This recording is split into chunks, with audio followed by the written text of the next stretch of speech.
Bismillahirrahmanirrahim. Assalamualaikum warahmatullahi wabarakatuh. Jumpa lagi di channel YouTube Rivanesta, masih di sudut edukasi, belajar mudah dan menyenangkan.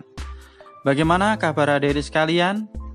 Khususnya siswa-siswi kelas 5 ya. Semoga pada kesempatan hari ini kita dalam keadaan sehat.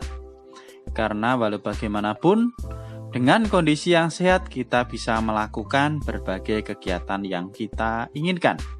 Dan dengan kondisi yang sehat pula pastinya kita bisa belajar bersama untuk membahas soal-soal dari buku penilaian Bu Pena untuk SD atau MI kelas 5 ya, masih di jilid 5D. Dan pada kesempatan kali ini kita akan membahas tema 8, lingkungan sahabat kita, subtema 2 ya adik-adik, khususnya pendamping pembelajaran 1 atau PB1 di tema 8 subtema 2 ya. Dan jangan lupa untuk selalu berdoa agar diberikan kemudahan dan kelancaran di setiap kegiatan yang kita lakukan. Oke, langsung saja kita ke halaman 31 ya untuk tema 8 subtema 2 ini dimulai dengan muatan pelajaran bahasa Indonesia KD 3.8 ya dan 4.8 ya. Mengidentifikasi urutan peristiwa dalam teks non-fiksi ya. Jadi nanti kita diminta untuk membuat diagram alir ya, mengidentifikasi urutan peristiwa dalam bentuk diagram alir. Jadi sedikit kita bahas materinya ya adik-adik, bagaimana cara mengidentifikasi urutan peristiwa dalam teks non-fiksi ya. Jadi nih cara-cara mengidentifikasi urutan peristiwa dalam teks non-fiksi ya. Jadi yang pertama kita baca teks dengan seksama dari awal hingga akhir ya. Jadi teksnya kita baca ya, kemudian kita cermati ya, dan kita pahami dari awal hingga akhir. Kemudian yang kedua, temukan kalimat utama atau gagasan pokok pada setiap paragraf ya. Jadi kita cari kalimat utamanya atau gagasan pokoknya pada masing-masing paragraf. Yang ketiga, tandai kata atau kalimat yang kamu anggap sebagai kata kunci ya. Kita lihat mana yang sebagai kata kunci, baik itu kata ataupun kalimat ya, kalimat kunci. Nah, kemudian supaya tidak lupa ya, kita dapat mencatatnya dalam bentuk peta konsep atau diagram alir. Nah ini tadi ya. Jadi untuk pembahasan kali ini kita membuat diagram alir ya. Jadi diagram alir sama peta konsep itu bedanya apa ya? Jadi ini tidak seperti peta konsep yang ditulis bercabang-cabang. Kalau peta konsep kan bercabang, misalnya ada di tengah, ini ada pinggir, di pinggir itu peta konsep ya atau peta pikiran. Tapi kalau diagram alir itu ditulis dalam bentuk skema berurutan ya, misalnya ke bawah. Ini contohnya ada bacaan tentang atau teks tentang tahapan siklus air ya. Di sini coba saya baca sekalian, kemudian contohnya diagram alirnya seperti apa. Siklus air diawali oleh terjadinya penguapan air yang ada di permukaan bumi. Penguapan ini disebut dengan istilah evaporasi ya. Evaporasi itu penguapan ya adik-adik. Evaporasi mengubah air berwujud cair menjadi air yang berwujud gas atau uap air ya. Jadi menguap. Setelah itu uap air menuju atmosfer bumi. Ketika uap air yang dihasilkan melalui proses evaporasi naik hingga mencapai suatu titik ketinggian tertentu, uap air tersebut akan berubah menjadi titik-titik air melalui proses kondensasi atau pengembunan ya, dari gas ke cair ya, namanya mengembun atau kondensasi. Titik-titik air akan berkumpul hingga membentuk awan. Selanjutnya, awan yang tebal dan gelap akan mengalami proses presipitasi. Presipitasi itu hujan ya. Presipitasi adalah proses jatuhnya butiran-butiran air ke permukaan bumi atau disebut hujan ya.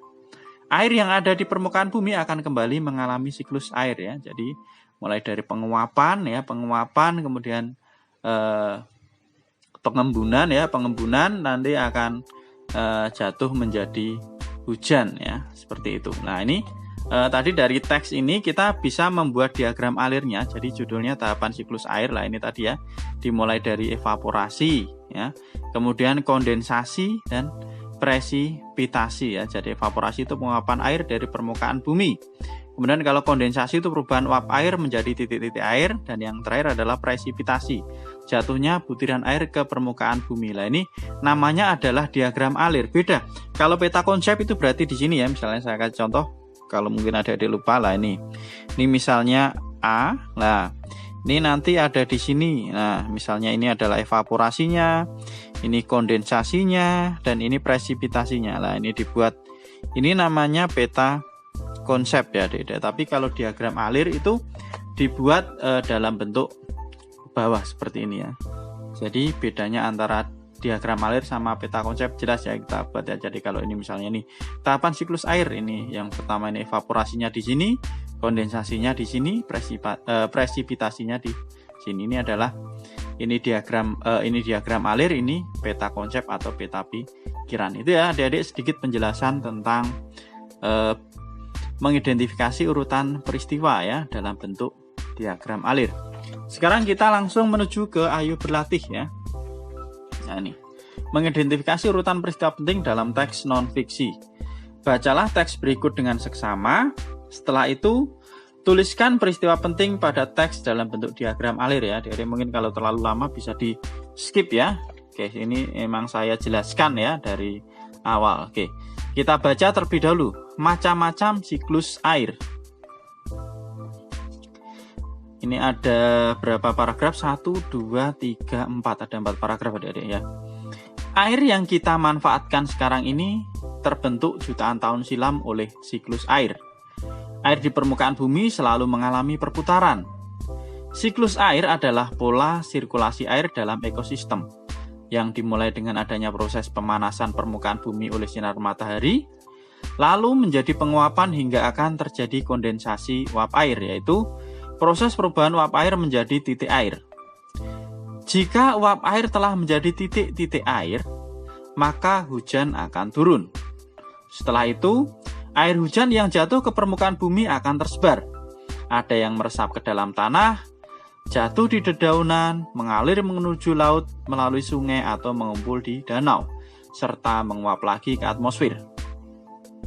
Siklus air dapat dibedakan menjadi 3 macam, yaitu siklus air panjang, siklus air sedang, dan siklus air pendek. Siklus air panjang adalah siklus yang biasanya terjadi di wilayah pegunungan atau beriklim subtropis. Siklus ini umumnya tidak menghasilkan hujan dalam bentuk air, melainkan gletser atau salju terlebih dahulu. Air laut yang memanas akibat sinar matahari akan menguap menjadi uap air lalu mengalami proses sublimasi. Selanjutnya akan mulai terbentuk awan-awan yang di dalamnya terkandung kristal es. Mulai dari proses tersebut, awan akan bergerak menuju daratan hingga mengalami presipitasi lalu turun menjadi salju. Salju yang terakumulasi akan berubah menjadi gletser. Setelah gletser mencair akibat suhu udara, terbentuklah aliran sungai yang kemudian kembali ke laut. Siklus air sedang merupakan siklus air yang biasa terjadi di Indonesia. Pada siklus ini, hujan langsung jatuh ke daratan. Siklus ini terjadi akibat adanya pergerakan angin yang membawa awan ke atas daratan. Awan yang terbentuk mengandung uap air, lalu jatuh ke bumi sebagai hujan. Air hujan tersebut kemudian mengalir menuju sungai dan terakhir ke laut. Siklus air pendek pada dasarnya tidak mengalami pergerakan angin yang berarti. Jadi, uap air yang sudah terbentuk dengan segera mendingin kemudian turun sebagai hujan di kawasan sekitar laut. Hal inilah yang membuat siklus ini dikenal sebagai siklus air pendek. Jadi teks non-fiksi tentang macam-macam siklus air ya. Diambil dari geologinesia.com tahun 2017 ya, siklus air dan tahapannya.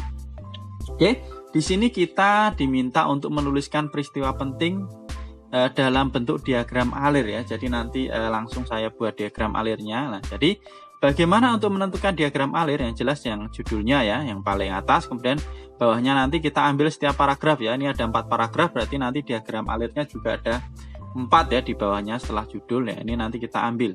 Yang paragraf pertama itu intinya tentang apa? Jadi paragraf pertama ini tentang pengertian siklus air ya. Kemudian yang paragraf kedua itu siklus air panjang itu apa? Paragraf ketiga siklus air sedang itu apa? Dan paragraf terakhir siklus air pendek itu apa? Nah, kemudian kalau sudah tahu, kita buat ke dalam bentuk diagram alir. Nah, ini adik-adik kira-kira jadinya seperti ini.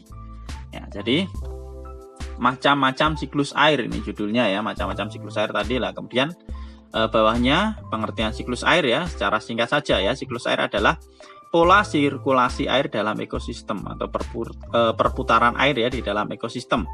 Kemudian ini bawahnya, ini yang paragraf kedua tadi tentang siklus air panjang. Apa itu siklus air panjang ya?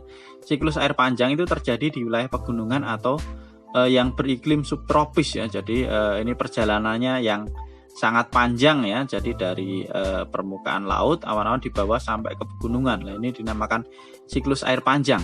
Kemudian ada siklus air sedang. Ini perjalanannya lebih pendek ya dibandingkan ini yang ke pegunungan. Ini hanya sampai daratan ya. Jadi siklus air sedang itu hujan langsung jatuh ke daratan, belum sampai ke pegunungan. Ini namanya siklus air sedang. Kemudian yang terakhir ada siklus air pendek. Lah ini bahkan belum berjalan ya, belum sampai daratan. Jadi untuk siklus air pendek itu uap air yang sudah terbentuk itu akan segera mendingin kemudian turun sebagai hujan di kawasan sekitar laut. Nah, ini intinya yang membedakan panjang, pendek, dan sedang itu adalah perjalanannya ya adik-adik ini. Yang panjang itu perjalanannya bisa sampai ke pegunungan, yang sedang itu sampai daratan, dan yang pendek itu baru di sekitaran laut sudah jatuh menjadi hujan. Itu adik-adik mungkin untuk penjelasan pendamping pembelajaran 1 ya, ayo berlatih di halaman 32 ya, karena di pendamping pembelajaran 1 hanya ada 1 ayo berlatih. Maka untuk